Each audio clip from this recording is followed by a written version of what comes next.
guys, it's such a long time from the last video.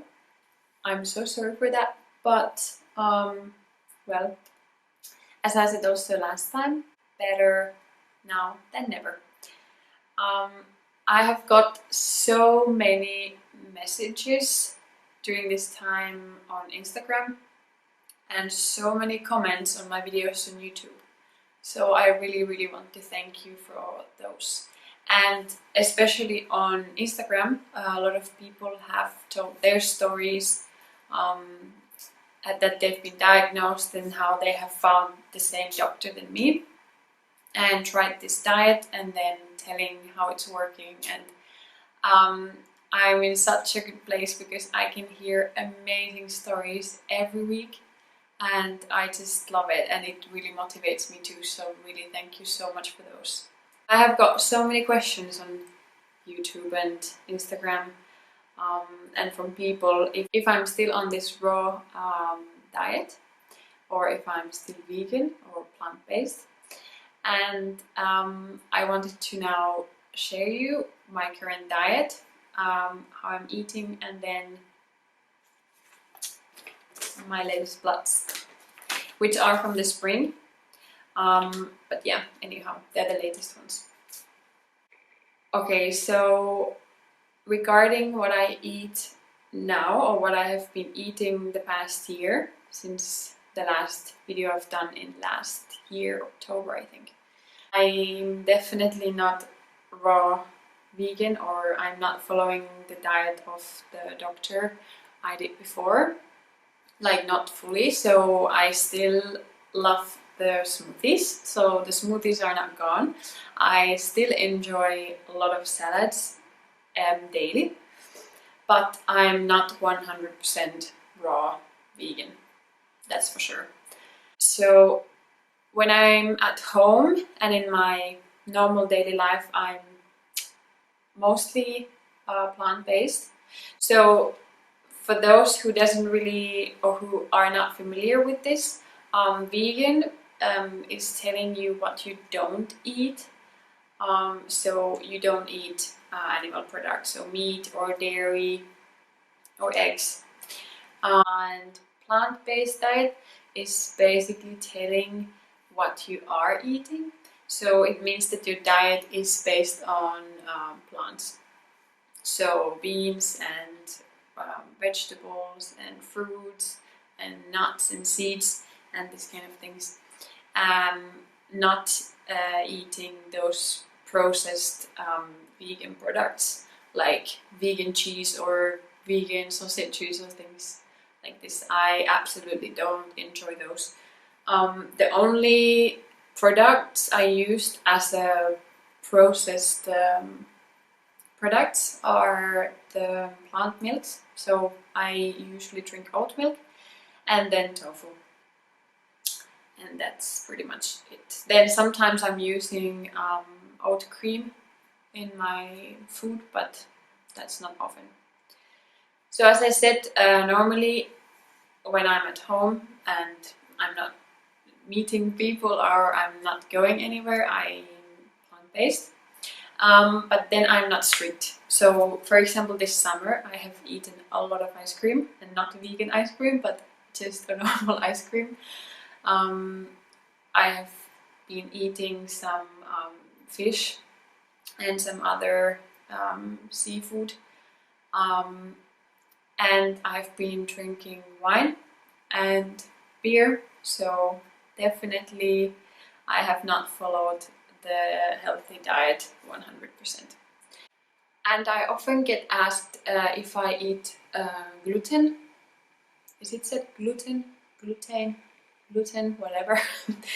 And yes, I do. I eat porridge almost daily. And then sometimes I eat bread at work or if I go somewhere. And then also sometimes pasta. But normally the pasta I eat is like a chickpea pasta or lentil pasta or something like this. For a long time, in the beginning of the year, I made always my own food to work. So because then I was sure what is in my food. So usually I did things like just all kinds of vegetables with tofu mixed, nothing special, and then some spices or maybe some tomato sauce with it. But now this summer I've been eating on canteen almost every day, pretty much every day. Always going to the salads, so then trying to pick the ones that are not swimming in some oils or creams or whatever. Like in Germany it's not so easy because they love sauce, like it doesn't matter on what, they just love it. So sometimes it's a bit hard, but then I especially try to avoid things that are in some cream or milk sauce. That's also another topic I want to improve, so it's to start to make my own foods again to work, because then you can really be sure what you're eating. I think, I am honest with you now, I think since last summer when I got the blood results and I was pain-free and I didn't eat any medicine, I got a bit too comfortable. So I thought, okay, you know, as long as I don't get pain, it's okay for me to eat things I shouldn't. Now let's come to the point, how am I doing now? So I'm still pain-free, completely pain-free. I'm not still eating any medicine. I'm not tired, or I mean, for sure I'm tired, but it's because I sometimes can't sleep enough. My hair is really fine, it's not falling out like last year, or I don't have any skin problems. I didn't get any rash this summer from the sun, so I'm just doing really well. Like I have no symptoms at all. I think that because I've talked about this diet to many people I've heard have some autoimmune problems, and I've noticed that a lot of people are, well, first really skeptical, but I also think they're really scared to start it because somehow they think that they could never ever have, I don't know, cheese ever again, or I don't know, ice cream or chocolate or whatever it is that they really love. And as I have said, it's not good for you. It's not good for anybody to eat animal products. But like I'm a good example of having the good foundation in your diet. Like let's say 90% of the time you eat well, then at least for me the 10% really has made no difference. So after the 6 weeks that I did last year of this raw diet, I got all the inflammation out of my body, so then it was not reacting so easily to these animal products. And now when I have them every now and then, it doesn't really do anything in my body, or at least not that I could feel it in my joints or in my skin or anything. So I can't notice a difference. So therefore I would like to remind people, like I'm not telling that anybody should eat animal products, but I'm just saying, like, if that's the reason why you don't want to start this, trying to change your diet, is because you think you can't have your favorite things ever again. Don't think like this.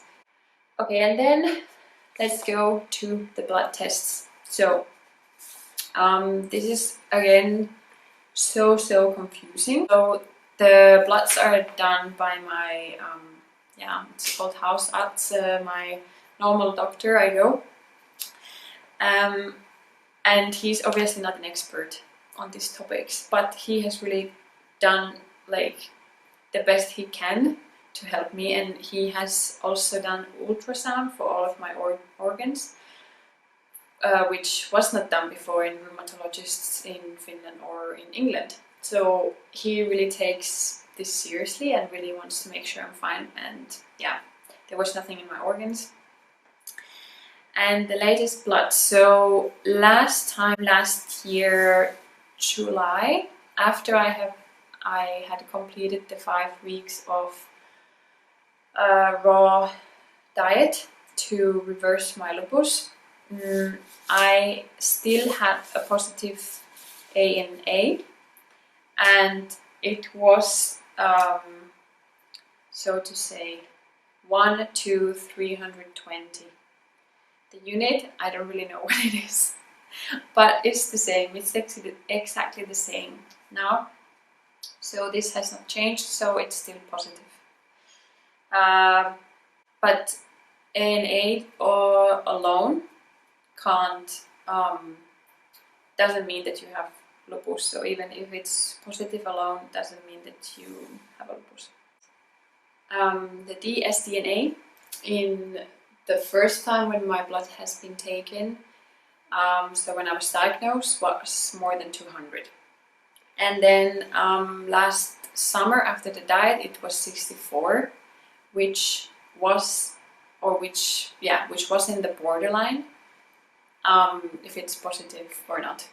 And now it has gone up to 80. So from 64 to 80. But compared to the 200 I had before, which was highly positive, it's still pretty amazing. And yes, now it has gone over the border, so it's again positive, but just slightly. At least according to the scale I have been checking. So I still have lupus. I have not been able to reverse it, but most important for me, to be honest, is that I'm still out of medication. I have 0 symptoms, no pain, no rash, no fatigue. My hair is really growing a lot, so I mean, I just couldn't be more happy. I would need another 6-week or who knows how many week raw diet period to, you know, get really rid of it. And I mean, it's all about the, you know, the motivation you have. I mean, if you really want to reverse your illness, you can do it. Really, you can do it. As I said, you shouldn't be scared of the diet. You know, really try it if it works for you. And then when you see the results, it just motivates you to go on. And all the people that are writing me on Instagram, like, it's so many stories, it's so many real life examples how this diet has, you know, been able to take people off from pain, from medicine. You know, you can live again a rather normal life. This is really amazing. So then let me know if you want more videos, like for example what I eat in a day or things like this. I think this has been so far my most watched video. So if you would like to see more stuff like this, let me know, and then I will see if I do another one. But anyhow, thank you for watching, and once again thank you for all the lovely messages that I have received in the past year. Thank you so much.